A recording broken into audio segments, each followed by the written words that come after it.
नमस्कार दोस्तों, मैं गौरव सिन्हा आपका स्वागत करता हूं आपके चैनल स्टडी EQ पर। दोस्तों, यहां पे करंट अफेयर से रिलेटेड एक बहुत ही महत्वपूर्ण न्यूज़ सामने आ रही है और ये आज के पेपर में लगभग है।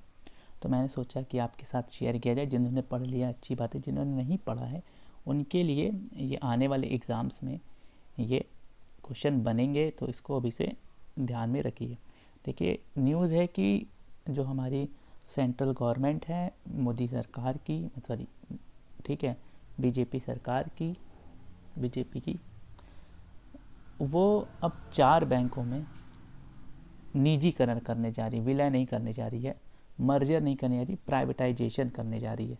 ठीक है, तो देखिए आज की हेडिंग थी 4 बैंकों का निजीकरण कर सकती है सरकार। ठीक है, अब ये बैंक 4 कौन से हैं उनका नाम ये लिखा हुआ है।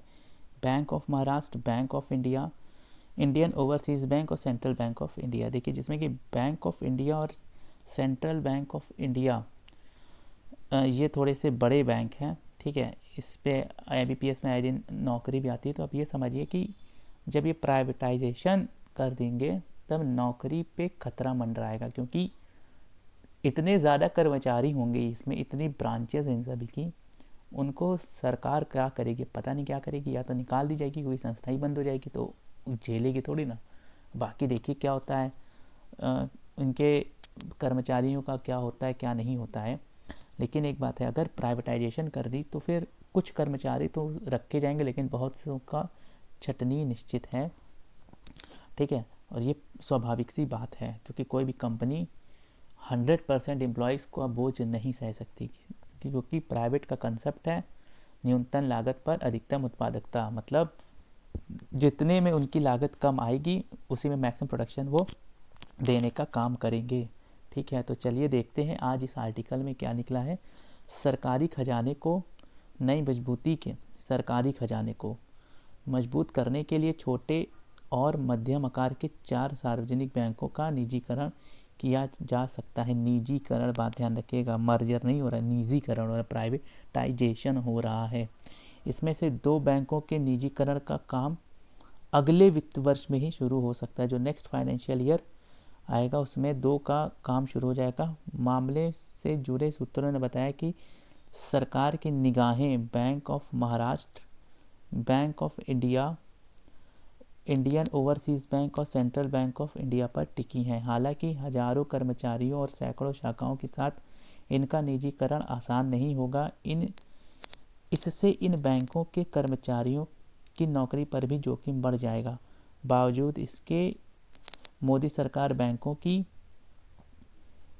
संख्या घटाने और क्षेत्र को बैड लोन से उबारने के लिए यह कदम उठाना चाहती है। एक अधिकारी ने बताया कि बैंकों के निजीकरण की शुरुआत छोटे और मझोले आकार के बैंकों से की जाएगी, लेकिन बाद में कुछ बड़े बैंकों की कमान भी निजी हाथों में दे दी जाएगी। हालांकि SBI जैसे सबसे बड़े बैंक में सरकार अपनी हिस्सेदारी 50% से ऊपर ही बनाए रखेगी। तो आने वाले समय में समझिए कोई भी बैंक भी सुरक्षित नहीं, कब कौन सा बैंक प्राइवेटाइजेशन हो जाए उनका कुछ नहीं पता। कोई सरकारी बैंक बचने वाला है नहीं, सब प्राइवेट हो जाएगा, जैसा कि सरकार की पॉलिसी समझ में आ रही है। ठीक है, बाकी सीटी बज रही है, आप कुछ सुन सकते हैं पीछे बैकग्राउंड में। बैंकों के निजीकरण की प्रक्रिया अगले 5 से 6 महीने में शुरू हो जाएगी। अभी बैंक ऑफ इंडिया के साथ 50,000 कर्मचारी काम करते हैं, जबकि सेंट्रल बैंक ऑफ इंडिया में 33,000 कर्मचारी हैं।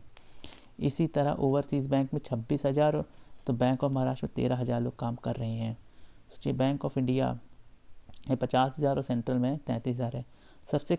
सबसे कम कर्मचारी संख्या वाले बैंक ऑफ महाराष्ट्र का निजीकरण आसान होगा, इससे सबसे पहले बेचा जा सकता है। हालांकि इस प्रक्रिया के लिए सबसे बड़ा रोड़ा यूनियन बैंक होगा, जो निजीकरण का लंबे समय से विरोध करते रहे हैं। बैंक यूनियन होंगे, सॉरी यूनियन बैंक नहीं, बैंक यूनियन होंगे, जो सबका अपना एक यूनियन होता है। तो जो बैंकों का यूनियन होगा वो इसका विरोध करता रहेगा।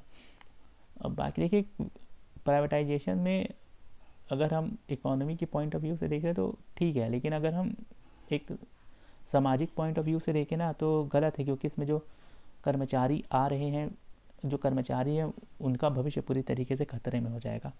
ठीक है, हज़ारों लाखों लोगों, देखिए 1,22,000 लोगों की रोज़ी रोटी इससे जुड़ी होगी। अब जब वो प्राइवेट हो जाएंगे, कुछ को तो रख लिया जाएगा लेकिन बहुतों को निकाल दिया जाएगा, तो उनका क्या होगा, वो कहाँ जाएंगे, इसके बारे में सरकार कुछ भी कह कहेगी नहीं। ठीक है ना, क्योंकि सरकार को क्या करना है, बैड लोन से उबारना, और ये बैड लोन्स कैसे उबरना है, ये तरीका इनको पहले से पता करना चाहिए। लोन्स बैड क्यों हुए, क्यों बैड डेब्ट्स में गई, इन सब के बारे में सरकार को पहले से सोचना चाहिए। ठीक है, लोन देते समय सिक्योरिटीज़ लेती है बैंक, जब सिक्योरिटीज़, खैर चलिए सब बहुत लंबा टॉपिक है, तो अगर कभी बात किया जाएगा इस पर भी अच्छे से, तो ये 4 बैंक में अगर आपका अकाउंट है, पैसा रखे हैं, तो रखे रहिए, पैसा आपका कहीं नहीं जाएगा, पैसा से कोई दिक्कत नहीं है, लेकिन हाँ प्राइवेट हाथों में ये चला जाएगा, और जब प्राइवेट हाथों में जाएगा तो फिर ICICI, HDFC, देखिए कितने अच्छे बैंक हैं इंडिया में, वहीं SBI भी वर्ल्ड इंडिया का सबसे बड़ा बैंक है। इस सब बारे में ध्यान रखिएगा। देखिए 1969 में पहला राष्ट्रीयकरण हुआ था, ये सब थोड़ी चीज़ें ध्यान रखिएगा। और अभी हाल ही में कई सारे बैंकों का, अब हमारे देश में केंद्रीय मतलब नेशनलाइज्ड बैंकों की संख्या जो है वो 12 है, याद रखिएगा, आगामी परीक्षा में पूछ सकता है। और हाल ही में 2-3 बड़े 4-5 बड़े बैंकों को मिला दिया गया, तो उनके बारे में भी जानकारी रखना अति आवश्यक है। ठीक है, तो ये छोटा सा आर्टिकल था, मैंने कहा आपको बता दें। अगर सेशन अच्छा लगा हो तो लाइक और सब्सक्राइब ज़रूर कर दें। ठीक है, और देखिए 1-2-3 वर्ड होते हैं, एक प्राइवेटाइजेशन होता है, एक नेशनलाइजेशन होता है, एक मर्जर होता है। ठीक है, देखिए प्राइवेटाइजेशन में जो शेयर्स होते हैं गवर्नमेंट के, वो 50% कम हो जाते हैं और ये प्राइवेट हाथों में चला जाता है। ठीक है, जिसमें जो नंबर ऑफ़ शेयर्स होते हैं गवर्नमेंट के, या तो पूरी तरीके से ज़ीरो हो जाएं, या फिर कुछ रखें, या दूसरों को दे दें, मतलब निजी हाथों को। निजी हाथों का मतलब ये नहीं, शेयर्स जिनके पास सबसे ज़्यादा होंगे। एक राष्ट्रीयकरण, फिर एक वर्ड आता है राष्ट्रीयकरण कर दिया गया, मतलब उसको प्राइवेट नहीं रहा, उसको सरकार अपने हाथों में ले लिया गया। ठीक है, और मर्जर मतलब विलय कर दिया गया, मतलब किसी भी 2 चीज़ों को जोड़ दिया गया, मतलब 2 बैंकों को जोड़ दे, या किसी कंपनी को भी जोड़ दे, तो भी विलय कहलाता है। तो ये छोटे छोटे टर्म्स आपको एग्जाम्स में देखने को मिल सकते हैं। विलय, राष्ट्रीयकरण, निजीकरण। आ जाएगा निजीकरण से क्या समझते हैं, तो ऑप्शन दे देगा, चार्ट फलाना ढिकाना। राष्ट्रीयकरण से क्या समझते हैं। ठीक है, तो इस सब के छोटे छोटे टर्म्स है, इसके बारे में जानकारी है तो अच्छी बात है, नहीं है तो मैंने बता ही दिया है। ठीक है, और कोई डाउट होगा तो कमेंट में ज़रूर पूछ लीजिएगा। ठीक है, मैं अपना परिचय भी दे दूं, मैं MCOM और LLB हूँ। ठीक है, MCOM फ्रॉम इलाहाबाद यूनिवर्सिटी और LLB फ्रॉम NGBU। ठीक है, तो अगर आपको कोई भी पूछना हो, कोई डाउट हो, तो कमेंट में ज़रिए ज़रूर पूछे। सेशन अच्छा लगा हो तो लाइक और सब्सक्राइब ज़रूर कर दें। Thank you.